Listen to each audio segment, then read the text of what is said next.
मिहिर शहाला अटक झाल्यानंतर आता आदित्य ठाकरे यांनी सरकारवर टीका केली आहे।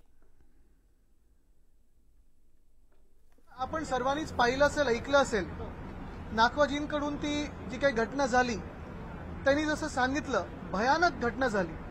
त्यांच्या पत्नींना जसं क्रूरपणे मारण्यात आलं होतं। खरं तर हे नुसतं हिट अँड रन नाही तर मर्डरची ही केस झाली पाहिजे, ही आमची मागणी आहे।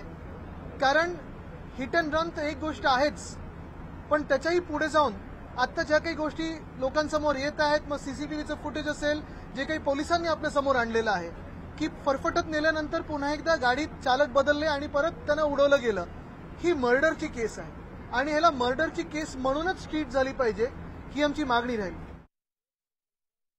हलगर्जीपणा ह्याच्यात झालेला आपल्याला दिसत आहे, कारण साधारणपणे 60 तास एखादा अक्यूज्ड, तो मिहिर शहा, हा शहा लपला होता कुठे, कसा लपला, सीसीटीव्ही मध्ये का नाही दिसला, का पकडलं गेलं नाही 60 तास, काही लपवण्याचा प्रयत्न होता का?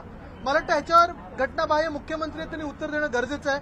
आणि आम्ही पूर्णपणे आज विचार करत होतो की जर हे पकडले गेले नसते तर आंदोलन छेडायचं की काय, पण आज नशिबाने हे पकडले आहेत। पण आज माझी मागणी हीच राहील की नुसतं हिट अँड रन नाही तर मर्डरची देखील केस या मिहिर शहावर टाकली पाहिजे।